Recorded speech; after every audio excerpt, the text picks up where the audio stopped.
सत्ता की सनक इंसान को पागल बना देती है।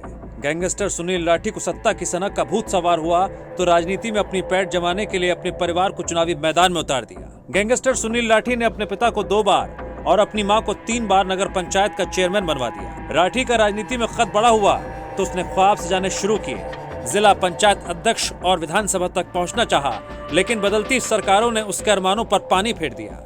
1989 में सुनील लाठी के पिता नरेश लाठी टिकरी नगर पंचायत से चेयरमैन का चुनाव लड़ते हैं और जीतते भी हैं। इसके बाद 1995 में नरेश की पत्नी और सुनील लाठी की मां राजबाला चेयरमैन बनी। एक तरफ लाठी परिवार का कद राजनीति में बढ़ रहा था, दूसरी ओर उसके दुश्मन भी, जिसका नतीजा ये रहा कि साल 1999 में सुनील लाठी के पिता नरेश लाठी की हत्या कर दी गई और यहीं से सुनील लाठी की सियासत ने खून चख लिया।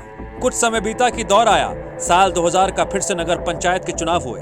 इस बार चुनावी मैदान में सुनील लाठी की मां राजबाला थी और सामने महक सिंह चुनाव आसान हो जाए, मां ऐतिहासिक जीत हासिल करें। लाठी ने इसके लिए अपने साथियों के साथ मिलकर 21 जून साल 2000 को महक सिंह को रास्ते से हटा दिया और राजबाला चुनाव जीत गए। इस जीत के बाद लाठी की सियासी दीवार मजबूत हुई और अपने मंसूबे में कामयाब हो गया। अब सुनील लाठी सियासत की बड़ी जमीन तलाश करने लगा और बीएसपी से विधानसभा का टिकट अपने मां के लिए पाने में कामयाब हो गया। लेकिन उसकी मां विधानसभा का चुनाव रालोद के उम्मीदवार से हार गई। साल 2020 में जिला पंचायत के चुनाव हुए तो लाठी ने अपनी मां को जिला पंचायत बागपत वार्ड नंबर 7 से चुनाव लड़वाना चाहा था और उसकी नजर जिला पंचायत अध्यक्ष की कुर्सी पर थी, इसलिए रास्ते में आने वाले परमवीर की हत्या कर दी। इस हत्याकांड में सुनील लाठी और उसकी मां नामजद हुए और जिला पंचायत अध्यक्ष की कुर्सी का सपना टूट गया। हालांकि सुनील लाठी ने हार नहीं मानी और सियासत में अपनी पत्नी को दांव पर लगा। साल 2023 को नगर पंचायत चेयरमैन पद पर चुनाव लड़ना चाहा।